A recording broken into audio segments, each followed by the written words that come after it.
What I found in my research is that there's a series of qualities that self-made millionaires have. If you have these qualities, your success is virtually guaranteed. The first is to develop a clear sense of direction.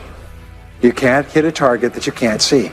You've got to know what you want in every area of your life. Some years ago, I worked with the Hunt Oil Company in Texas. The Hunt Oil Company was founded by H.L. Hunt, who became the wealthiest, self-made, multi-billionaire in the world. At his peak, he owned 200 companies and had a royalty income of $3 million a day.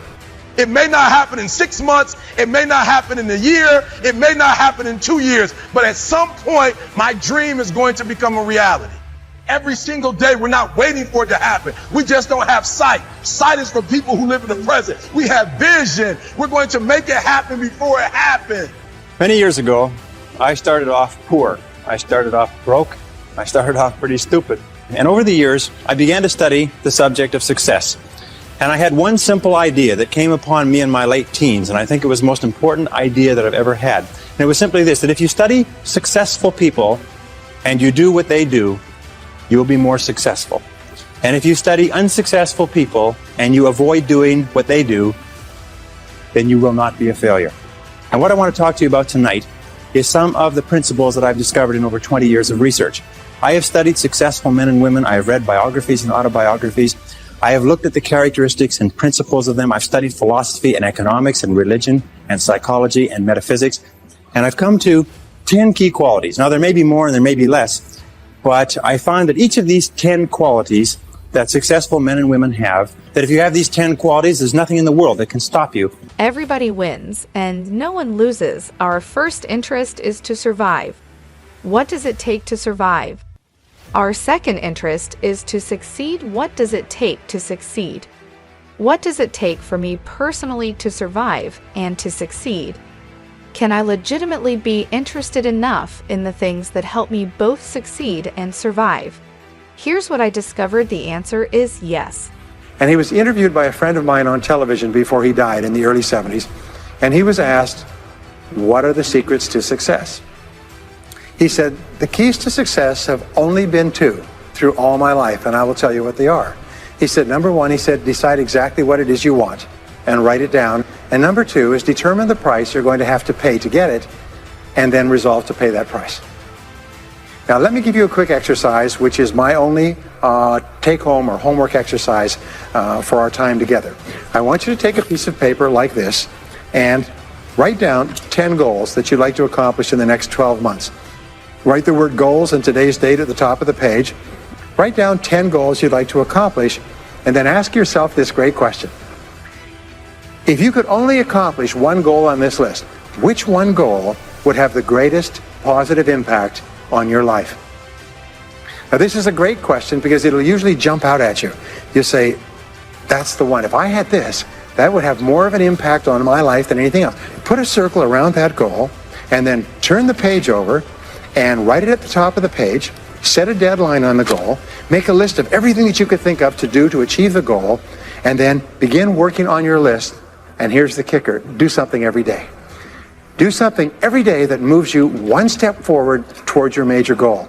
My promise to you that this exercise, selecting your most important goal, making a plan, and working on it every day, will change your life in ways that you cannot imagine. It is the secret to becoming a self-made millionaire. My promise to you is a week, a month, a year from now, you'll look back and you'll be absolutely staggered at the difference it makes. You got to write, even if no one published your book, write, because that was given to you to do. Everything in you is telling you to stop, to give up. Every muscle is aching. And you're saying to yourself, You can do it. Where you are is temporary. You will not be there for the rest of your life. all the people couldn't see it. A lot of people didn't believe it. You were attacked. You were criticized. People were opposing you, but you kept on doing it. It was hard. It was rough. It was difficult. But to you, it was worth it.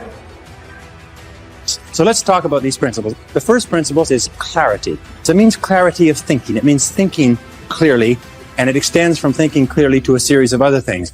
With regard to clarity, it means the ability to determine exactly what it is that you want to be, have, or do in life.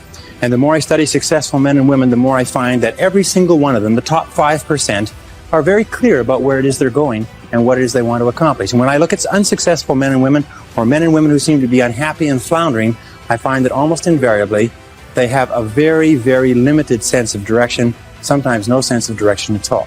As they say, if you don't know where you're going, any road will take you there. If you do not have clear, specific goals for your life, you are doomed forever to work for people who do. And that seems to be the case. And yet only 5% of people have goals. So the key starting point with regard to clarity is to know where it is you're going and what it is you want to be and what it is you want to have and what it is you want to do. The second key with regard to clarity is decisiveness. Be decisive. I have never met a successful person who was indecisive, and I've never met a failure who is decisive. Be decisive. Develop the characteristic and quality of decisiveness. We know that the reason why we are indecisive is because we're afraid of making a mistake.